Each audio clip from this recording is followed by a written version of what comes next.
Hey, Greg, Joe Chats on Tap Sportsnet. Thank you so much for the time. With three potential incomings, all have the ability to be here in the long term, how would you assess this window for improving the team over this final stretch of 2025 and the long term? Um, I think we're pleased. I think that we add three pieces that can help us immediately, and that's important. And then also pieces that could potentially help us in the long term. So as you mentioned, I think that's the key. The important thing is that we see all three of these players fitting into the culture of the team, and I think all hardworking players. So to me, they fit the mold perfectly. Coach, the two signings this week with Carlos going out and then Waterman and Radojevic coming in, which should be confirmed shortly. What specifically do those two guys contribute in terms of your game model and what part they'll play on the field that appealed to those guys? Yeah, I think for Rado it was pretty easy because of his experience for his age is very good. But not only that, Andrew's been going to the limit this year, and he's been playing almost every game, doing a great job. But it comes to a point where we may need to rest him at times, and to not have options is difficult. At times, we know Chase is working hard to get back, but he's been out for a while, and I think to bring in an option is going to help this group.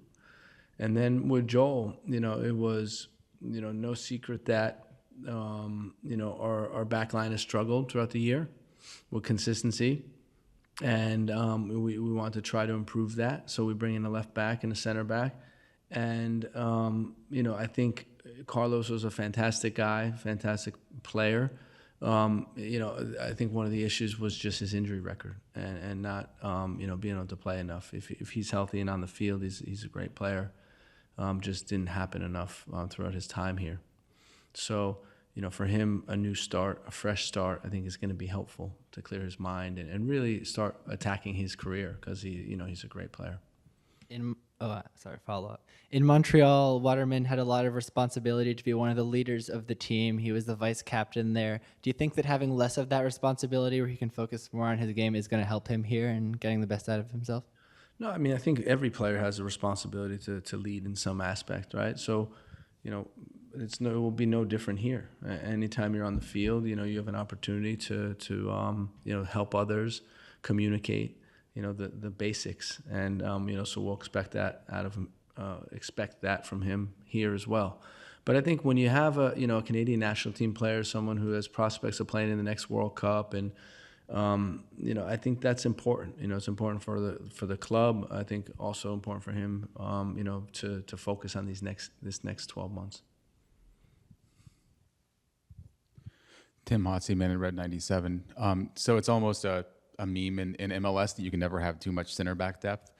You added a center back, but also, with the sale of Carlos Theron, removed one. Or is that a concern going forward? And other question is Waterman's role with Montreal. He was playing sometimes as a fullback, sometimes in the midfield. Is it fair to expect him to be, pretty locked in as a center back, and that being his role with the Fire? Yes, I would say that. And with having, now Jack, Joel, Cups, Rogers, Gonzalez, I think we have some depth there. And if you think about throughout this year, we were having to use all of it, and guys were having to play. Omar was starting games, Cups starting games, Sam started, we played in 16 games already, and we're stretched thin. So I think this will help give some stability.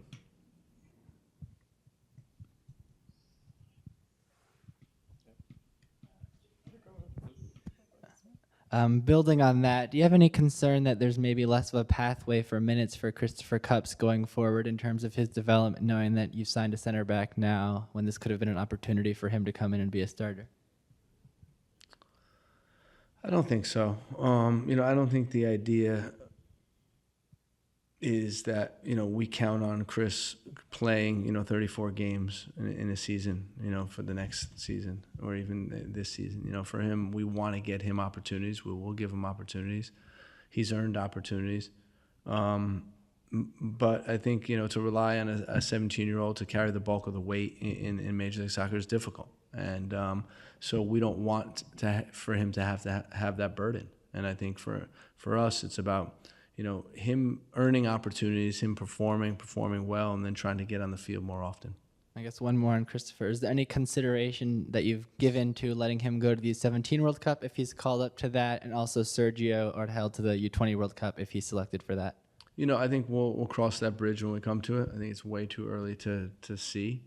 What I do know is last time, set him back months, going to play a friendly game. So we'll have to consider it.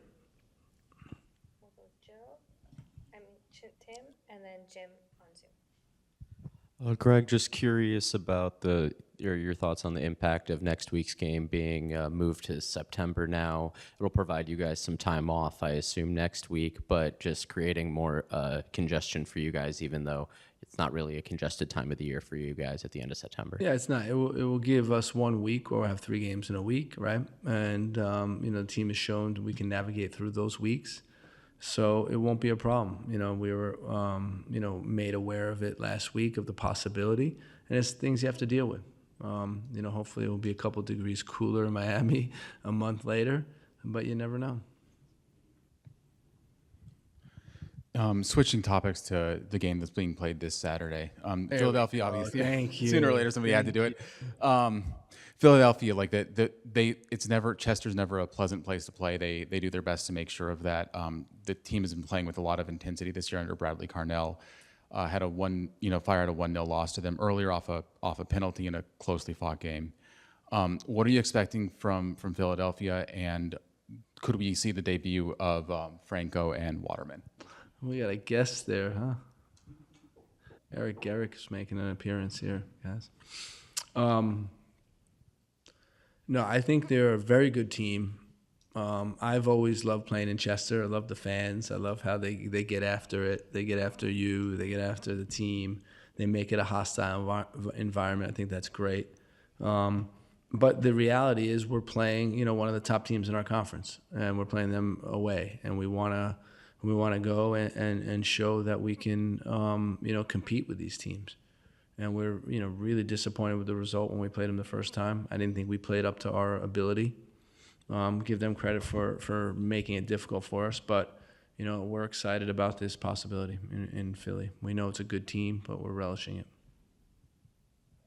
Thank you. Jim Alexander. Hey, Coach.